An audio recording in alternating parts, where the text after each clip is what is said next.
Welcome to this episode of Mercy Can't Stop Her. I am your host, Judith Kambia Obatusa, JKO. I turned 53 this past Monday on April 29.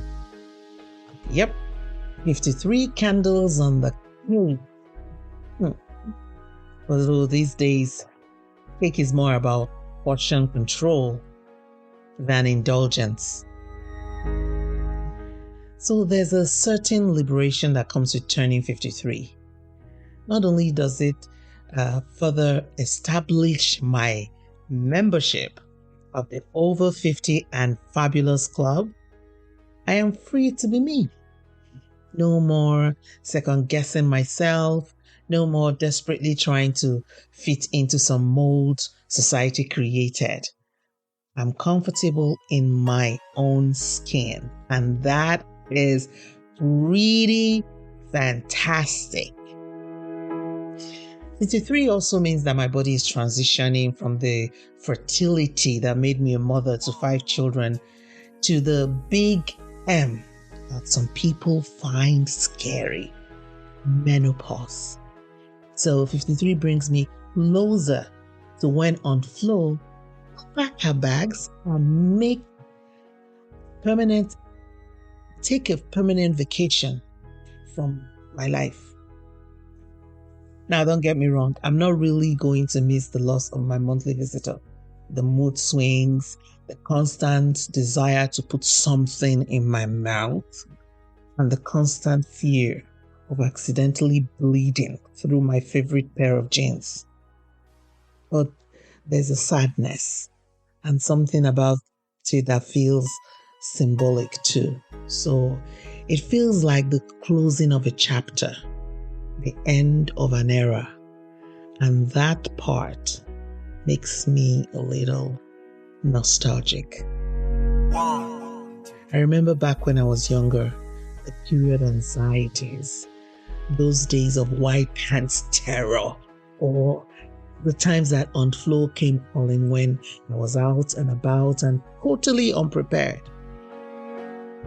I remember those conversations with friends in my boarding school when I was in high school, when we wished that we did not need to experience these monthly visits from on flow.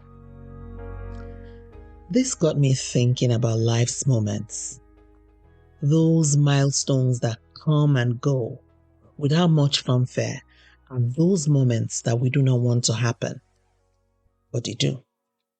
Those moments that when they are gone, that's when we realize how much they meant to us.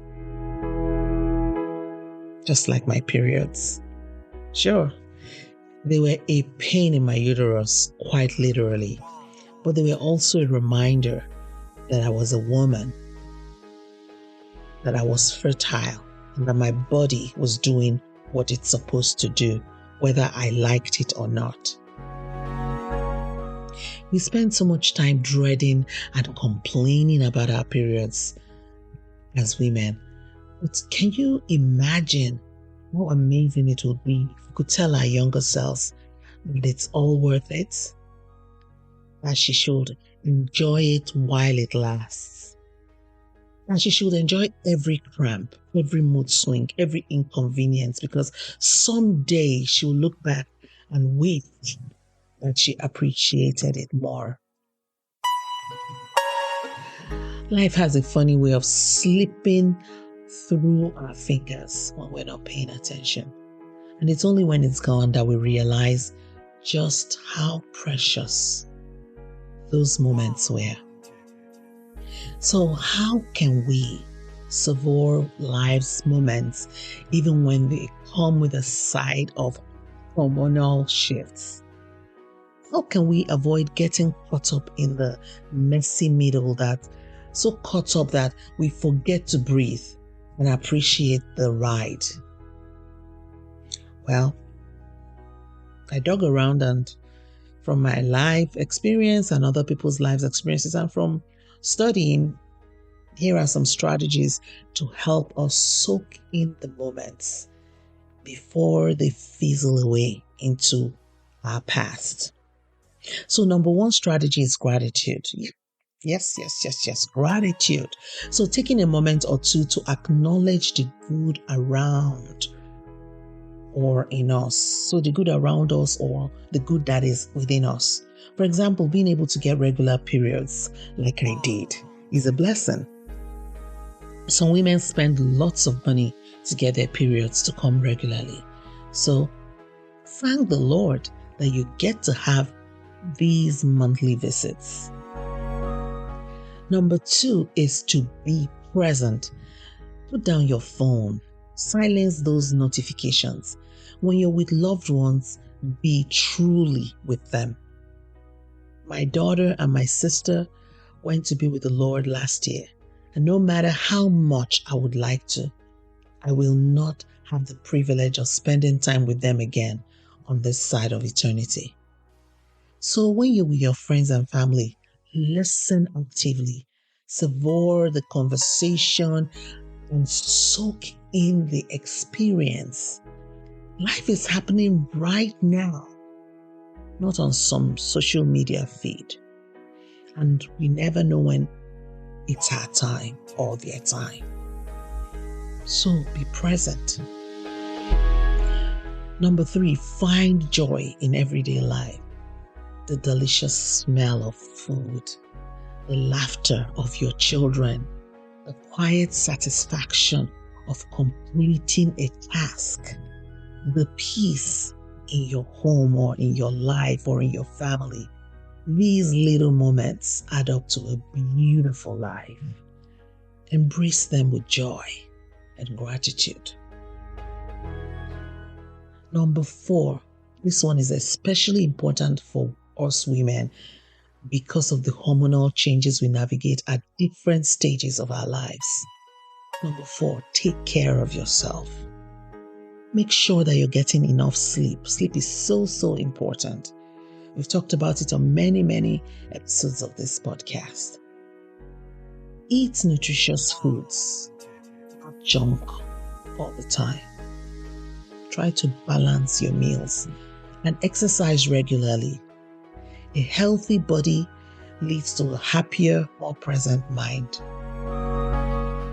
I find that to be true, even though I'm not really very fit. I'm working on it. But when I do exercise, I sleep better and I feel better and my mind works better. So try it. Number five, be bold. Do not be afraid to try new things. Don't say, I'm too old to learn. You should make this a priority if you're 50 and above like me. Just because you're a queen with a crown, because that's what you are, that's who you are. That doesn't mean that the adventure stops. Life begins at 40, they say, but I say life begins at 50, because at 50 you're free. Take a dance class. Learn a new language. Explore that hidden hiking trail or join a painting class like me.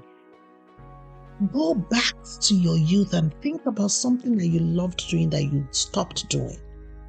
Start it again. Step outside your comfort zone and embrace the possibilities. Don't live life afraid. Try new things. Try new, good, positive things. Now, speaking about savoring life's moments, we have 11 days to the Healing the Heart retreat in Tobago. For those who could not make the trip, we have set up an exclusive link that you can access to attend the sessions virtually. It's private and it's a little bit close to being there in person. Yes, and yes, it's private. Everything you say is going to be private. It's only people in the sessions that can access, hear you and see you. So everything said there remains within. So check out the link in the show notes to learn more about how you can access this link, the exclusive link for virtual sessions. Now I just want to say one more thing. So to every young queen, who still receives on Flow's monthly visits. Do it with open arms. Welcome on Flow with an open arm and a smile on your face. You see, this is just a part of your journey, and trust me, the destination with all its wisdom, confidence, and yes, even a little bit of hot flash relief is pretty damn awesome. For those of you who are transitioning into menopause like me, count it all joy that you have the privilege of entering into this next stage of womanhood. For those who are in the middle of the big M with hot flashes and all of that, be encouraged, because there's a whole new level of freedom waiting on the other side. So here is to embracing the messiness of life, cherishing every moment, even the ones we'd rather forget. But you see, in the end, it's those moments that make life worth living. So let's raise a glass to Unflow and all the chaos she's brought, she's bringing. Some of us, she's still bringing into our lives. May she rest in peace, or whatever it is that periods do when they retire. Remember, you are worthy, you are powerful, and you are enough. Now, go out there and embrace the messy magic of life. When you do this, messy won't stop you. Thank you so much for listening. See you next time.